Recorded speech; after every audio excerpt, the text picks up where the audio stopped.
Good morning, class. Here I came with the second video of our lesson number 3.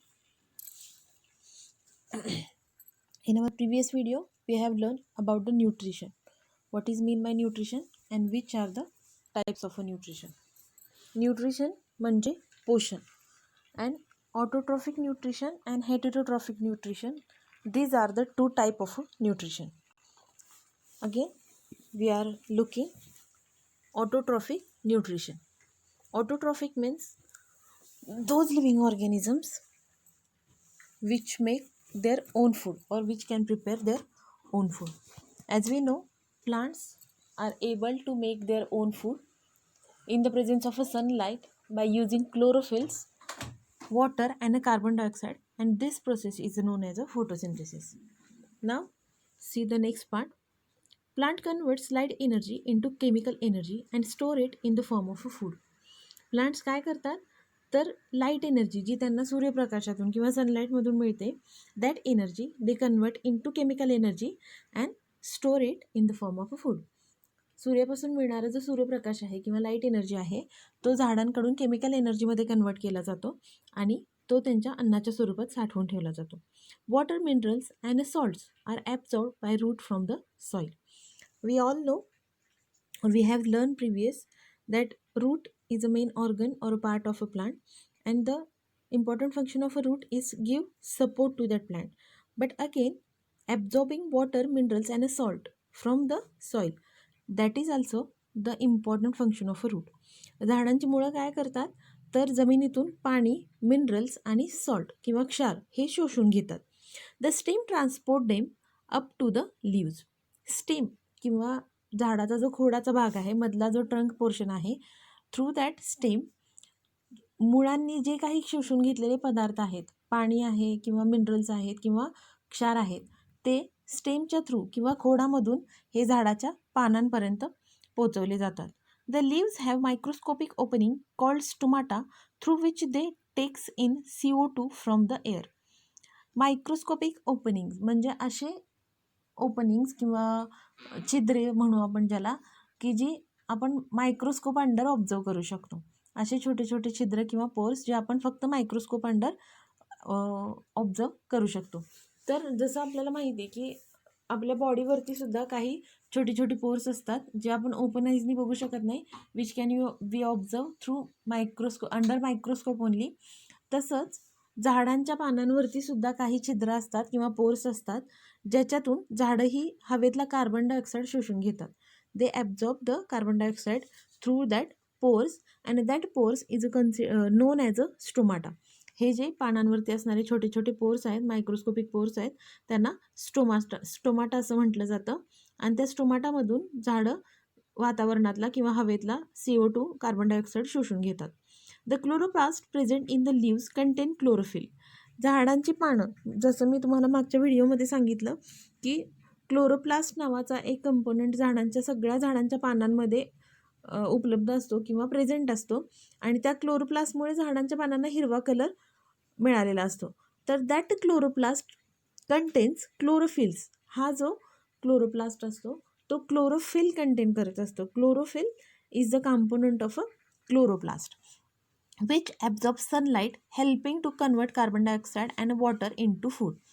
तर हे जे chlorophyll असतं ते सनलाईट किंवा सूर्यप्रकाश ॲब्झॉर्ब करून घेतात आणि त्याच्यामुळे काय होतं तर कार्बन डायऑक्साईड आणि पाणी ह्याचं फूडमध्ये कन्वर्जन करायला झाडांना हेल्प होते.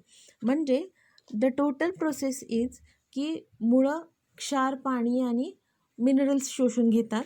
झाडांची जी पानं असतात त्याच्यामध्ये क्लोरोप्लास्ट असतात आणि त्यात क्लोरोफिल्स असतात आणि ते क्लोरोफिल्स सनलाईट किंवा सूर्यप्रकाश ॲब्झॉर्ब करून घेतात.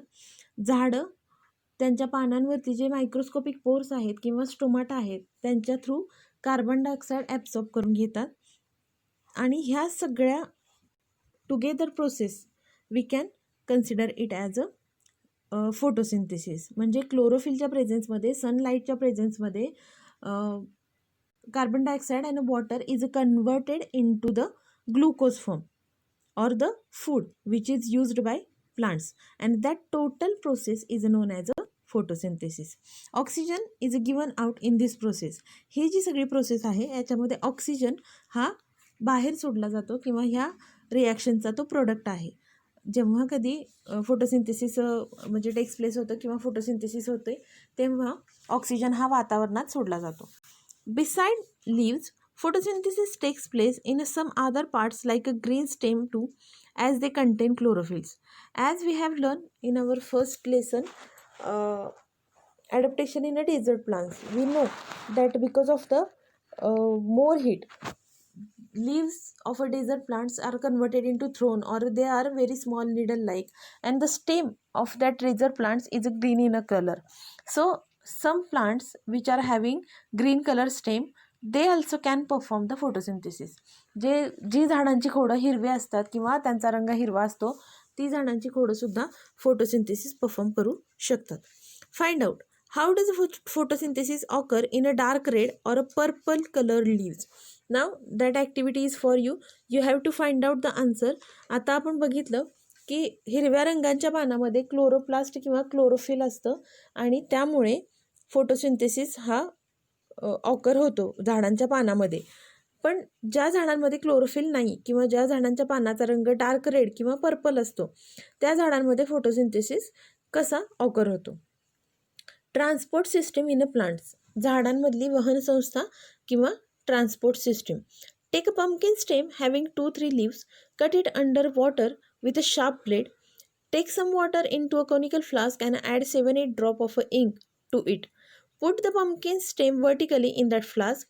Observe the change that takes place in it and discuss them in a classroom.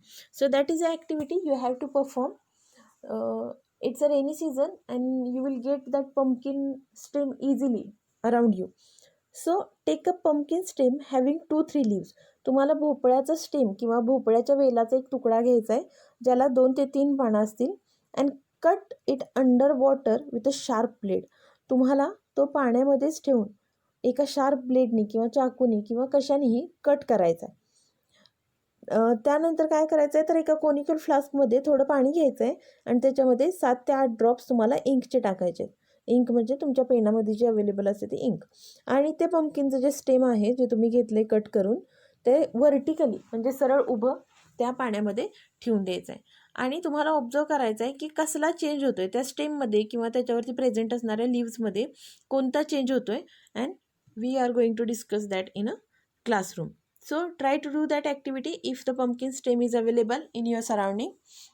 The transport system of plants consists of the xylem and the phloem. These two are the pipes like structure we can say. झाडांमध्ये present असणारे जे काही transport system असते त्यातल्या नळीसारखे किंवा पाईपसारख्या structure असणाऱ्या ज्यांना वाहिन्या म्हणू शकतो आपण. These are the xylem and a phloem. The xylem transports mineral and water from the root to all aerial part of the plant. तर xylem हे जे आहे ते काय करतं तर रूट्सने जे काही ॲब्झॉर्ब केलेलं मटेरियल आहे you can see here with the blue arrow is nothing but the xylem.